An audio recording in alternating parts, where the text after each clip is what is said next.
സിബി മലയിൽ എന്ന് പറയുന്ന സംവിധായകനെ കുറിച്ച് സർ പറഞ്ഞു. സിബി മലയിൽ എന്ന സുഹൃത്ത് എങ്ങനെയാണ്? ഞങ്ങൾ സിനിമയിൽ മറ്റ് കാര്യങ്ങളെക്കാളും കൂടുതൽ ഏറ്റവും കൂടുതൽ സൗഹൃദം ഉണ്ടായി വന്നിട്ടുള്ളത് ഞങ്ങളുടെ സംഘടനകളുമായിട്ട് ബന്ധപ്പെട്ടിട്ടാണ്. ഇപ്പോൾ കഴിഞ്ഞ കുറേ കാലങ്ങളായിട്ട് സംഘടനയിൽ ഒരുമിച്ച് പ്രവർത്തിക്കുന്നവരാണ് ഞങ്ങൾ. ഇപ്പോൾ മാക്ട, ആദ്യം മാക്ട ഉണ്ടായിരുന്ന സമയത്ത്, ഞാൻ കൾച്ചറൽ ഓർഗനൈസേഷൻ ആയിരുന്ന സമയത്ത് ഒരു പ്രത്യേക ഘട്ടത്തിൽ, സിനിമയിൽ ഒരു പ്രതിസന്ധി ഉണ്ടായൊരു ഘട്ടത്തിൽ ഞങ്ങൾ ഒരു പക്ഷം നിൽക്കുകയും അന്ന് ബഹുഭൂരിപക്ഷം വരുന്ന ഞങ്ങളുടെ സുഹൃത്തുക്കൾ മറുപക്ഷം നിൽക്കുകയൊക്കെ ചെയ്ത് ഞങ്ങൾ ഒരുമിച്ച് നിൽക്കേണ്ട സാഹചര്യം വരികയും ഞങ്ങൾ എന്താ പറയുക, സിബി ചെയർമാനും ഞാൻ ജനറൽ സെക്രട്ടറി ആയിട്ട് ഞങ്ങൾ ഭരണം ഏറ്റെടുക്കുകയും ആ ഒരു കാലഘട്ടത്തിലാണ് ഏറ്റവും വലിയൊരു സൗഹൃദം ഞങ്ങൾക്കിടയിൽ ഉണ്ടാകുന്നത്. പിന്നീട് ആ ഒരു കാലത്ത് തന്നെയാണ് ഇന്ന് ഫെഫ്ക എന്ന് പറയുന്ന അതിൻ്റെ ആദ്യത്തെ ഫോമായിട്ടുള്ള മാക്ട ഫെഡറേഷൻ ഉണ്ടാകുന്നത്. അതും തുടങ്ങി വെച്ചത് ഞങ്ങളാണ്. പിന്നീട് അതിൻ്റെ പിന്നീട് ചില പ്രശ്നങ്ങളുണ്ടായി ഫെഫ്ക രൂപപ്പെട്ടപ്പോൾ സിബി അതിൻ്റെ സാരഥിയായി. ഇപ്പോൾ ഏറ്റവും ലേറ്റസ്റ്റ് ആയിട്ട് ഇപ്പോൾ ഡയറക്ടേഴ്സ് യൂണിയൻ്റെ പ്രസിഡൻറ്റും സെക്രട്ടറിയുമാണ് ഞങ്ങൾ. അപ്പോൾ ഇപ്പോൾ കൂടുതലടുത്ത് ആ രീതിയിൽ വർക്ക് ചെയ്യുന്നുണ്ട്. അപ്പോൾ സൗഹൃദം അല്ലെങ്കിലുണ്ട്. ഇപ്പോൾ സിനിമ കണ്ടാൽ അങ്ങോട്ടും ഇങ്ങോട്ടും വിളിക്കും. ഞങ്ങളുടെ സിനിമകൾ, മറ്റുള്ളവരുടെ സിനിമകളെ കുറിച്ചൊക്കെ ഞങ്ങൾ ചർച്ച ചെയ്യും. ഫാമിലിയായിട്ടും വളരെ നല്ല അടുപ്പമാണ്. ഇപ്പോൾ സിബിയുടെ വൈഫ്, എൻ്റെ വൈഫൊക്കെ തമ്മിൽ നല്ല അടുപ്പമാണ്. അപ്പോൾ അങ്ങനെയൊക്കെ ഉള്ളൊരു സൗഹൃദം എന്തായാലും തീർച്ചയായിട്ടും കഴിഞ്ഞ് കുറേ കാലങ്ങളായിട്ടുണ്ട്. കമലിൻ്റെ ഒരു കാര്യം വെച്ചാൽ സത്യനും കമലും ഞങ്ങളെപ്പറ്റി എപ്പോഴും ആൾക്കാർ പറയുമ്പോൾ സിബി, സത്യൻ, കമൽ എന്നൊക്കെ പറയുന്നൊരു കോമ്പിനേഷനിലാണ് ഇപ്പോൾ അറിയുന്നത്. കാരണം ഞങ്ങളെ ഒരേ രീതിയിലുള്ള സിനിമകൾ, പ്രത്യേകിച്ച് ഈ ഫാമിലി കുടുംബ ചിത്രങ്ങളുടെ സംവിധായകർ എന്നൊക്കെ പറഞ്ഞ് ഉള്ള ഒരു ക്യാപ്ഷൻ്റെ കീഴിൽ വരുന്നവരാണ് ഞങ്ങളൊക്കെ. അപ്പോൾ ഞാനും പലപ്പോഴും എനിക്ക് ചെയ്യാൻ പറ്റാത്ത രണ്ടോ പടങ്ങളുടെ ഒരു കമ്മിറ്റ്മെൻറ്റുള്ള സമയത്ത് പെട്ടെന്ന് ഒരാളെ എന്നെ അപ്രോച്ച് ചെയ്യുമ്പോൾ ഞാൻ പലപ്പോഴും ഇവരിൽ ഒന്നെങ്കിൽ കമലിൻ്റെ അടുത്ത് ചോദിക്കുക, അല്ലെങ്കിൽ സത്യൻ്റെ അടുത്ത് ചോദിക്കുക. നമ്മളത് പറയുന്നതിൻ്റെ കാരണം നമ്മളെപ്പോലെ നമ്മുടെ അടുത്ത് വരുന്ന ആൾക്ക് അയാൾ എടുക്കാൻ ആഗ്രഹിക്കുന്ന സിനിമയും അയാൾ പ്രതീക്ഷിക്കുന്ന ഒരു കംഫർട്ട് സോണുണ്ട്. അയാളുടെ ഒരു നിർമ്മാതാവ് എന്ന നിലയിൽ ഒരു സംവിധായകനുമായിട്ടുള്ളൊരു റാപ്പ് ഉണ്ടാകുന്നതിനെ പറ്റിയുള്ളൊരു പ്രതീക്ഷയിലാണ് വരുന്നത്.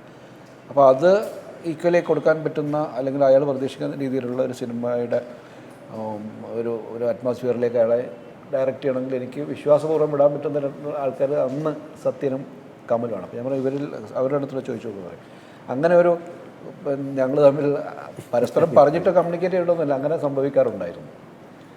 അപ്പോൾ അതുകൊണ്ട് തന്നെ ഞങ്ങൾ തമ്മിൽ അന്നൊന്നും അത്ര വലിയ കൂടിച്ചേരലുകളോ ഇതുപോലെ ഉണ്ടായിരുന്നില്ലെങ്കിൽ പോലും പരസ്പര ബഹുമാനം കലർന്നൊരു സൗഹൃദം ഉണ്ടായിരുന്നു. അതിപ്പോഴും ഉണ്ട്. അമ്മ, ഫെഫ്ക പോലെ ഉള്ള സംഘടനകളൊക്കെ സിനിമയുടെ ഉന്നമനത്തിന് വേണ്ടിയാണ് തുടങ്ങി വെച്ചത്.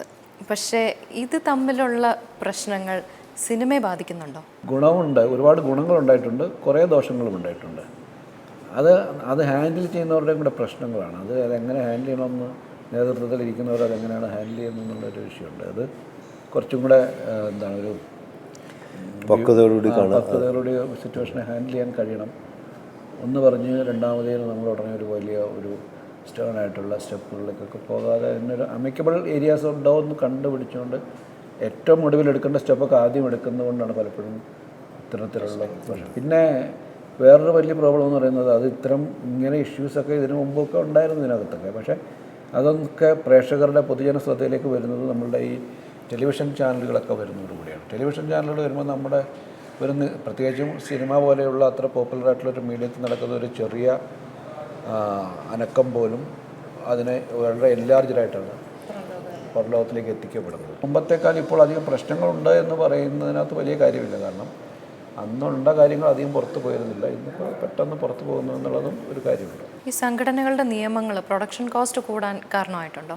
നിയമങ്ങളോട് കൂടുന്നില്ലല്ലോ. കാരണം ഓരോ കാലഘട്ടത്തിൽ ഇപ്പോൾ നമ്മുടെ ഫെഫ്ക ട്രേഡ് യൂണിയൻ ആകുമ്പോൾ ഓരോ കാലഘട്ടത്തിൽ തൊഴിലാളികൾക്ക് കിട്ടേണ്ട വേതനത്തെക്കുറിച്ച് നമ്മൾ ചർച്ച ചെയ്തിട്ട് അത് പരിഷ്കരിക്കേണ്ടി വരും, അത് പുതുക്കി നിശ്ചയിക്കേണ്ടി വരും. അത് സ്വാഭാവികമാണ്. ഇപ്പോൾ നമുക്ക് മറ്റുള്ള തൊഴിൽ മേഖലകളിലൊക്കെ കൂലി വർധന ഉണ്ടാകുന്നുണ്ടല്ലോ, അപ്പോൾ അതിനനുസരിച്ച് വരണം. പിന്നെ ഇവിടെ ഏറ്റവും കൂടുതൽ എന്താ പറയുക, പ്രൊഡക്ഷൻ കോസ്റ്റ് കൂടുന്നതിൻ്റെ പുറകിൽ സമയത്ത് ഷൂട്ടിംഗ് നടക്കാതെ പോകുന്ന ഒരു സിറ്റുവേഷൻ ഉണ്ട്. പലപ്പോഴും രാവിലെ 7 മണിക്ക് തുടങ്ങേണ്ട ഷൂട്ടിംഗ് 10 മണി 11 മണിയാവും. അപ്പോൾ നമ്മൾ പ്ലാൻ ചെയ്ത ആ സീൻ അന്ന് എടുക്കാൻ പറ്റാണ്ട് വരുമ്പോൾ അത് അടുത്ത ദിവസത്തേക്ക് പോകും. അങ്ങനെ അടുത്ത ദിവസത്തേക്ക് പോകുമ്പോൾ ടോട്ടൽ നമ്പർ ഓഫ് ഡേയ്സ് കൂടും. ഇങ്ങനെയുള്ള ചില സാങ്കേതികമായിട്ടുള്ള പ്രശ്നങ്ങൾ വരുമ്പോഴാണ് സാധാരണ രീതിയിൽ പ്രൊഡക്ഷൻ കോസ്റ്റ് കൂടുന്നത്.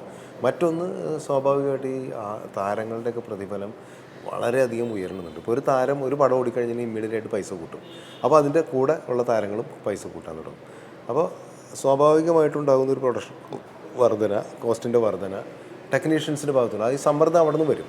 അപ്പോൾ അതിപ്പോൾ ഫെഫ്ക എന്നുള്ള രീതിയിൽ ഇപ്പോൾ ഞങ്ങളൊക്കെ ഭയങ്കരമായിട്ട് അനുഭവിക്കുന്നൊരു കാര്യമാണ്. ഒരു ആർട്ടിസ്റ്റ് ഇപ്പോൾ ഈ കഴിഞ്ഞ വർഷം സിനിമയിൽ വന്നൊരു ആർട്ടിസ്റ്റ് ലക്ഷങ്ങൾ വാങ്ങിക്കാൻ തുടങ്ങുമ്പോൾ വർഷങ്ങളായി സിനിമയിൽ നിൽക്കുന്ന വളരെ സീനിയേഴ്സായിട്ടുള്ള ടെക്നീഷ്യൻസിന് മുറിവുറുപ്പൊക്കെ ഉണ്ടാവും. അപ്പോൾ അവരും പൈസ കൂട്ടേണ്ടി വരുന്നു. ഇങ്ങനെയാണ് കോസ്റ്റ് കൂടേണ്ടി വരുന്നത്. അപ്പോൾ നമുക്ക് ശങ്കരാടി ചേട്ടനെ പോലെ ഒരു ആക്ടർ മലയാളത്തിൽ ഇപ്പോൾ നമുക്ക് ചോദിച്ചു കഴിഞ്ഞാൽ ഇല്ല. അമ്പിളിച്ചേട്ടൻ പോലും നമ്മൾ ആക്റ്റീവായിട്ട് സിനിമയിൽ വരാൻ വേണ്ടി നമ്മളൊക്കെ കാത്തിരിക്കണം.